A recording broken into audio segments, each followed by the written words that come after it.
নমস্কার বন্ধুরা, welcome to ST unique sports. বন্ধুরা, এই ভিডিওতে আমরা কথা বলবো বেশ কিছু ট্রান্সফার আপডেট নিয়ে।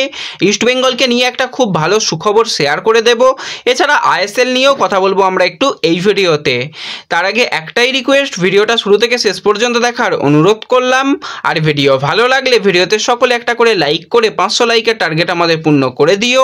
আর যারা চ্যানেলে প্রথমবার এসেছো মনে করে চ্যানেলটাকে সাবস্ক্রাইব করে পাশের বেল আইকনটাকে অন করে রেখো। আর যারা ফেসবুক পেজ থেকে ভিডিও দেখছো একটু মনে করে ফেসবুক পেজটাকে ফলো করে নিও, তাহলে তোমাদের প্রিয় দলের খেলার সমস্ত আপডেট তোমরা এখানে পেয়ে যাবে।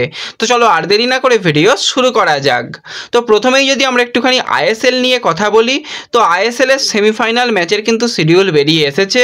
প্রথম সেমিফাইনাল ম্যাচ ওড়িশা, তারা ঘরের মাঠে খেলবে মোহনবাগান সুপার জায়েন্টের সঙ্গে 23শে এপ্রিল সন্ধ্যা 7:30 থেকে রয়েছে। তারপরে কিন্তু সেমিফাইনাল 2 যেটা রয়েছে গোয়া, তারা ঘরের মাঠে খেলবে মুম্বাই সিটি এফসির সঙ্গে 24শে এপ্রিল।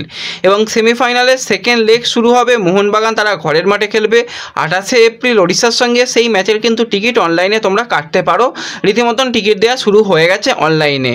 এছাড়া তারপরের যেটা সেমিফাইনালের লাস্ট সেমিফাইনাল ম্যাচ, মুম্বাই তারা ঘরের মাঠে খেলবে গোয়ার সঙ্গে।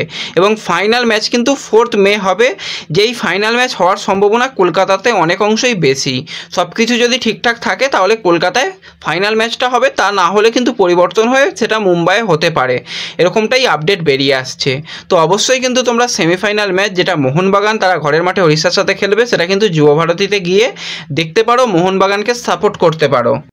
এরপর যদি আমরা কিছু ট্রান্সফার আপডেট নিয়ে কথা বলি, প্রথমেই আমরা মোহনবাগান সুপার জায়েন্টকে নিয়ে কথা বলবো।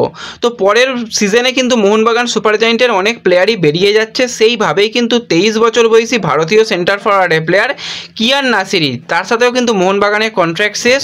সে এক প্রকার বলতে গেলে কথাবার্তা চেন্নাইয়ের সঙ্গে বলে রেখেছিল, আর এই মুহূর্তে শোনা যাচ্ছে প্রি কন্ট্রাক্ট সে সাইন চেন্নাইয়ে করে দিয়েছে।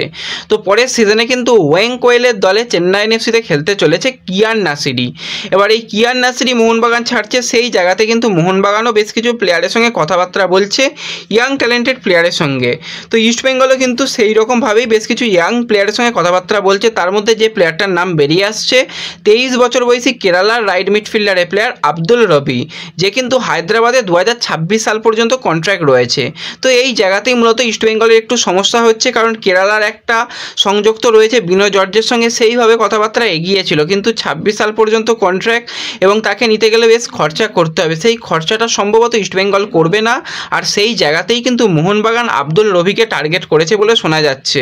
তো তাকে কিন্তু মাল্টি ইয়ার ডিলে ইস্টবেঙ্গল সাইন করাতে পারে, এরকমটাই আপডেট বেরিয়ে আসছে যদি সব কিছু ঠিকঠাক এগোয়। তো এই প্লেয়ারের সঙ্গে কথাবার্তা বলছে। এছাড়া কিন্তু জামশেদপুরের আরও একজন ভালো প্লেয়ার এবং এই সিজনে খুব ভালো ফুটবল খেলেছে, সেই প্লেয়ারের সঙ্গে কথাবার্তা বলছে। আরও কিছু প্লেয়ার মোহনবাগান তারা নজরের মধ্যে রেখেছে। তো এই জায়গাতে মোহনবাগানের অবশ্যই একজন প্লেয়ার আসছে, আর ইস্টবেঙ্গলেরও অবশ্যই আব্দুল রবি টার্গেটের মধ্যে রয়েছে। এখনই যে ডিল ভেস্তে গেছে সেটা বলা যায় না, তো দেখা যাক পরবর্তী সময় ডিলের যদি ব্যাপারটা আরও এগিয়ে হয় বা কথাবার্তা আরও এগিয়ে যদি প্রায় ডিল ডান করে ফেলতে পারে, তোমাদের অবশ্যই পরবর্তী সময় শেয়ার করে দেব। তো এরপর যদি আমরা একটুখানি ইস্টবেঙ্গলের গোলকিপারের জায়গাটাকে নিয়ে কথা বলি, তো প্রভসুগান সিং গিল অসাধারণ ফুটবল খেলেছে, সব কিছু ঠিকঠাক রয়েছে, কিন্তু সেকেন্ড চয়েস গোলকিপার হিসাবে একটু তাদের সমস্যা লাগছিল। তো সেই জায়গাতেই কিছুদিন আগে তোমাদের জানিয়েছিলাম 36 বছর বয়সী বাঙালি গোলকিপার দেবজিৎ মজুমদারের সঙ্গে কথাবার্তা প্রায় চূড়ান্ত করে ফেলেছে। আর এই মুহূর্তে লাল হলুদ ঐক্যর তরফ থেকেও সেই জিনিসটাই কনফার্ম করা হয়েছে যে অনেক অংশই কথাবার্তা এগিয়েছে। সব কিছু ঠিকঠাক থাকলে এই সপ্তাহ বা সামনের সপ্তাহের মধ্যেই কিন্তু দেবজিৎ মজুমদারের ডিলটা ডান করে ফেলবে ইস্টবেঙ্গল, কারণ ফ্রি প্লেয়ার হয়ে যাচ্ছে, আর দেবজিৎ নিজেই কিন্তু ইস্টবেঙ্গলে ফিরতে চায়। তো কে না চায় তার পুরাতন ক্লাবে ফিরতে, এবং লাল হলুদ জার্সি সে আরও একবার পরার জন্য রীতিমতন ইন্টারেস্টেড রয়েছে। তো সেকেন্ড চয়েস গোলকিপার হিসাবে কিন্তু দেবজিৎ ইস্টবেঙ্গলে আসতে চলেছে, এটা কিন্তু একটা ইস্টবেঙ্গলের জন্য খুব ভালো সুখবর। এছাড়াও কিন্তু ইস্টবেঙ্গল আরও বেশ কিছু ভালো প্লেয়ারের সঙ্গে কথাবার্তা বলছে, সেই নামগুলো আস্তে আস্তে বেরিয়ে আসবে, বা কথাবার্তা কিছু প্লেয়ারের সঙ্গে এগিয়েছে, সেই নামগুলো পরবর্তী সময় তোমাদের শেয়ার করে নেব। তো এই ভিডিওতে এইটুকুই আলোচনা করার ছিল। ভিডিও ভালো লাগলে ভিডিওতে লাইক করে দিও, চ্যানেলে প্রথমবার এলে মনে করে চ্যানেলটাকে সাবস্ক্রাইব করে দিও, ফেসবুক পেজ থেকে ভিডিও দেখলে ফেসবুক পেজটাকে ফলো করে নিও, এবং ভিডিও একটু সকলের সঙ্গে শেয়ার করে দিও। তো দেখা হচ্ছে পরবর্তী ভিডিওতে। ধন্যবাদ।